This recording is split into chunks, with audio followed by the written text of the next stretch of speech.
భగవద్గీత మొదటి అధ్యాయం 32వ శ్లోకానికి స్వాగతం. 31వ శ్లోకంలో అర్జునుడు అంటాడు, ఓ కృష్ణ, అంతటా అశుభ శకనములే కనబడుతున్నవి. ఈ యుద్ధంలో సొంత బంధువులని చంపుకోవడం వలన మనకు మంచి ఎలా కలుగుతుందో నాకు అర్థం కావట్లేదని చెప్పడం జరిగింది. నకాంక్షే విజయం కృష్ణ నచ రాజ్యం సుఖాని చ కిం నో రాజ్యేన గోవింద కిం భోగైర్జీవితేన వా. మొదటి పాదం యొక్క అర్థాలను మనం చూద్దాము.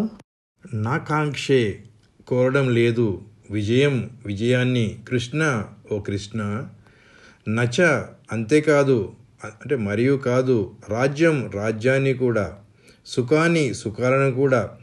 రెండవ పదాన్ని చూసినట్టయితే కిమ్ అంటే ఎందుకు, నో అంటే మనకేం ఉపయోగం, రాజ్యంతో, గోవింద ఓ కృష్ణ, కిం ఏమి, భోగాలతో, జీవితేన వా జీవితం కలిగి ఉండడము. ఇక్కడ వా అనేది ప్రశ్నా శబ్దము. ఈ శ్లోక తాత్పర్యాన్ని చూసినట్టయితే అర్జునుడు అంటున్నాడు, ఓ కృష్ణ, నేను ఈ విజయాన్ని కోరుకోవడం లేదు, రాజ్యం కూడా అవసరం లేదు, సుఖాలు అవసరం లేదు. ఓ గోవింద, ఈ రాజ్యం, ఈ భోగాలు లేదా జీవితం మనకు ఏం ఉపయోగపడతావి అని ప్రశ్నిస్తున్నాడు. ఇప్పుడు 33వ శ్లోకాన్ని మనం విందాము. యేషామర్థే కాంక్షితన్నః రాజ్యం భోగా సుఖాని చ తయిమేవ స్థితా యుద్ధే ప్రాణాం త్యక్త్వా ధనాని చ. మొదటి పాదం యొక్క అర్థాలను తెలుసుకుందాము. ఏషాం ఎవరి కోసం, అర్థే ఉద్దేశంగా, కాంక్షితం కోరికతో ఉన్నాము, నో అంటే మనకు, రాజ్యం అంటే రాజ్యము, భోగాహ ప్లూరల్ భోగాలు, సుఖానిచ మరియు సుఖాలు కూడా. రెండవ పాదాన్ని కూడా మనం పరిశీలిద్దాము.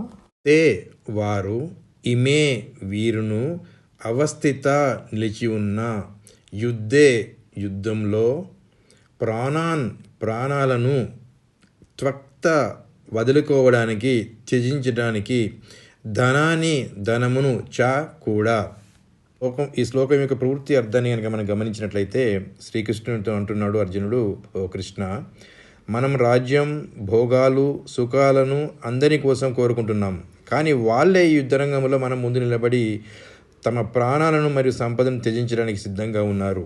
ఈ రెండు శ్లోకాల్లో కూడా అర్జునుడు తన గుండెల్లోతుల్లో ఉన్న భావాలను కృష్ణుడితో పంచుకుంటున్నాడు. అతను తన బంధువులను, స్నేహితులను మరియు ఉపాధ్యాయులను యుద్ధరంగంలో చూసి కలత చెందుతున్నట్టు కనబడుతున్నది. అతని విజయానికి, ఈ రాజ్యానికి, సుఖాలకు అంత పెద్ద ప్రాధాన్యత ఇస్తున్నట్టు కనబడట్లేదు. ఎందుకంటే అవి అతని అత్యంత సన్నిహితులను కోల్పోయిన తర్వాత అతనికి వశమవుతున్నాయి కాబట్టి.